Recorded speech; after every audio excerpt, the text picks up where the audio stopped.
안녕하세요. 김성길 목사와 함께하는 사람 이야기 제2단원의 G7 과정입니다. 전 시간에는 목표를 이루어 가기 위해서 가장 먼저 해야 될 일이 뭐냐? 그것을 말로 고백하라 하는 이야기입니다. 이 말이라는 것은요, 계속 그 말을 하게 되면은 결국은 그 말이 나를 이끌어가는 하나의 운전대와 같은 역할을 합니다. 사람은 자기가 항상 하는 말을 따라가게 돼 있어요.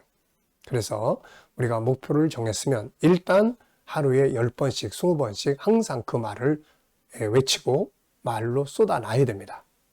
그래서 처음엔 다른 사람들이 들을 때 이 사람 저기 무슨 허망한 꿈을 꾸고 있어 이렇게 말할지 모르지만은 꿈이라는 건 항상 보면 현실이 아니에요. 제가 전 시간에도 말씀드렸죠. 저도 역시 하나님이 저에게 그런 꿈과 비전을 주셨을 때 제 현실은 비행기 타고 해외에 나간다 자체가 어려웠던 상황이었습니다. 이런 상황 속에서, 그리고 그때는 우리나라도 아직 개방이 안 돼가지고 해외에 나가기도 어려웠고 또 물질적인 부분도 그랬고 그랬습니다. 그런데 이걸 이제 계속 저는 이제 산에 올라가서 그 바위에 앉아서 매주 기도하고 하다 보니까 이게 내 철학이 되고 내 생각이 되고 그냥 내가 된 거죠. 그러다 보니까 어느 날 이게 하나씩 현실이 되기 시작을 한 거죠. 참 꿈 같은 일입니다, 이게. 그러니까 말로 표현하는 거 중요하고. 그래서 저는 지금도 제가 이제 또 은퇴하고 그리고 나서 이제 그 이후에 제 삶에 대한 비전 7가지를 제가 정했는데 그 7가지의 비전을 저는 매일마다 이 GTS 묵상에다가 적습니다. 그걸 매일 적으면서 말로 하고 생각하고 고민하고 사모하고 그러다 보니까 어떤 것들은 벌써 그게 이루어지고 진행되는 것들도 있고 또 그렇습니다. 그러니까는 참 이 꿈 비전이라는 건 반드시 필요해요. 내 현실이 지금 내 현실이 죽 한 그릇 먹고 살기도 어려운데 내가 무슨 그런 비전 이거 절대 안 돼요. 그래서 이걸 뛰어넘는 비전을 만들어야 합니다. 현실은 미래를 향해서 가면서 다 바뀌는 거거든요, 이게. 그러니까 현실의 테두리에다가 나를 가둬놓지 말라는 겁니다.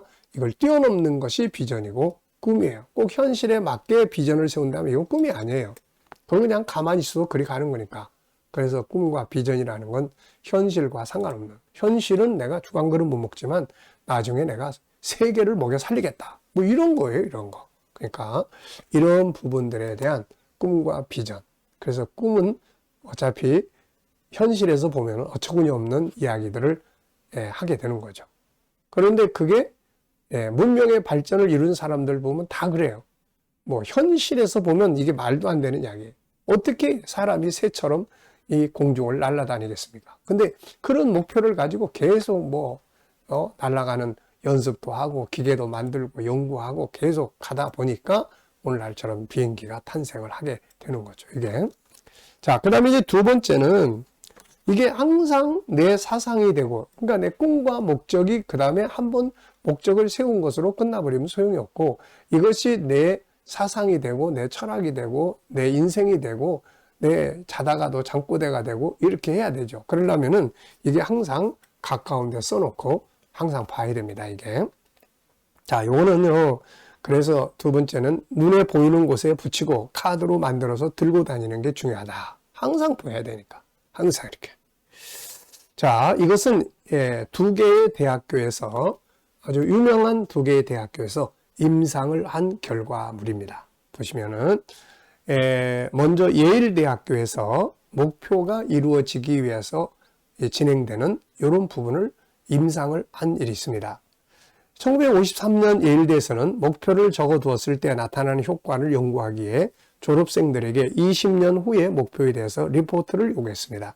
제출된 리포트는 크게 4개의 그룹으로 나눌 수 있었는데 간단한 목표를 가진 졸업생이 전체 60%에 달했고 이들은 그러니까 간단한 목표를 그냥 가졌어요. 목표가 없는 졸업생은 27%, 명확하고 구체적인 목표를 가진 졸업생은 10%, 그리고 명확하고 구체적인 목표를 적어서 가지고 다니는 졸업생은 3%. 네. 그러니까 목표가 없는 사람은 27%, 간단한 목표, 난 이런 꿈이 있어 정도의 목표 가진 사람 60%에 명확하고 구체적인 목표를 가진 졸업생 10%, 그리고 명확하고 구체적인 목표를 적어서 가지고 다닌 졸업생 3%. 자, 어떤 결과들이 그들의 인생에서 만들어졌을까요?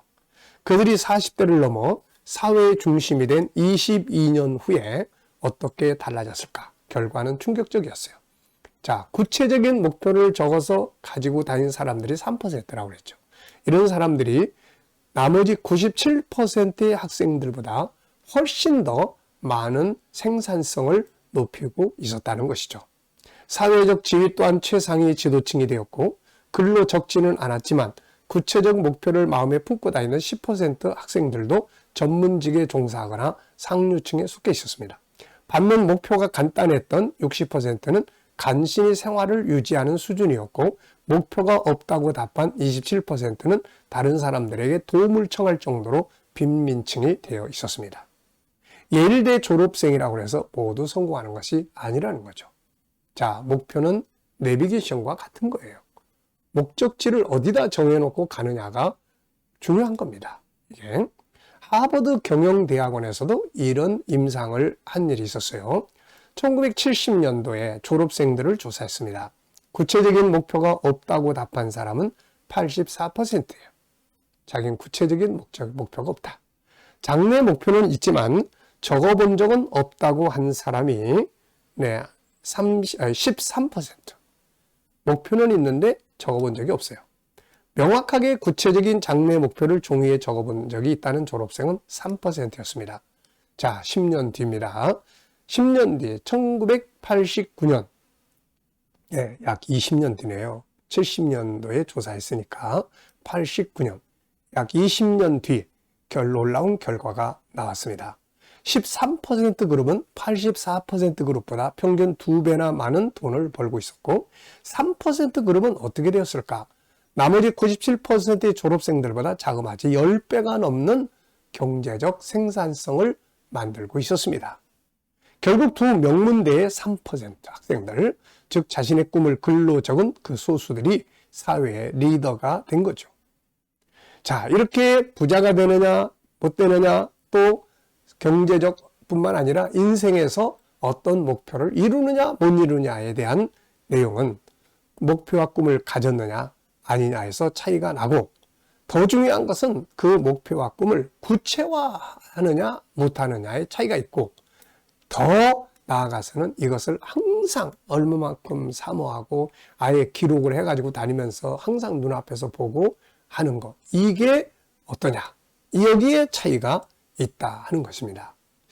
자, 저는 이거를 보면서 성경에도 이 방법이 나와 있거든요. 성경에도. 자, 하나님께서 이 말씀을 우리에게 주시면서 그 말씀 활용법에 대해서 여러 방법, 여러 분야에서 기록을 하셨는데요. 그 중에 하나가 신명기 6장 4절로 9절까지의 말씀입니다. 이 내용을 보면은 하나님의 말씀을 실천하고 활용할 수 있는 구체적인 방법이 소개되는데, 그 첫째는 마음의 색이라는 것이고, 두 번째는 항상 말로 강론하라는 거예요. 말로 이야기하라는 것이고, 세 번째가 가까운 곳에 글을 기록하라는 거예요. 문지방에 기록하고 문에다가 기록을 해서 늘 그걸 보고 손목에 기록하고 이마에 기록하고 해서 항상 그것을 보고 살으라는 거죠.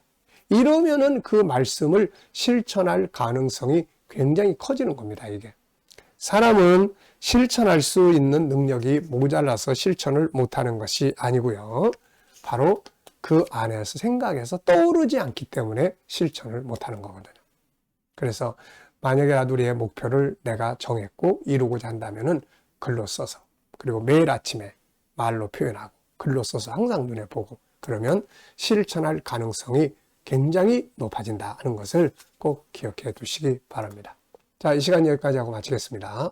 감사합니다.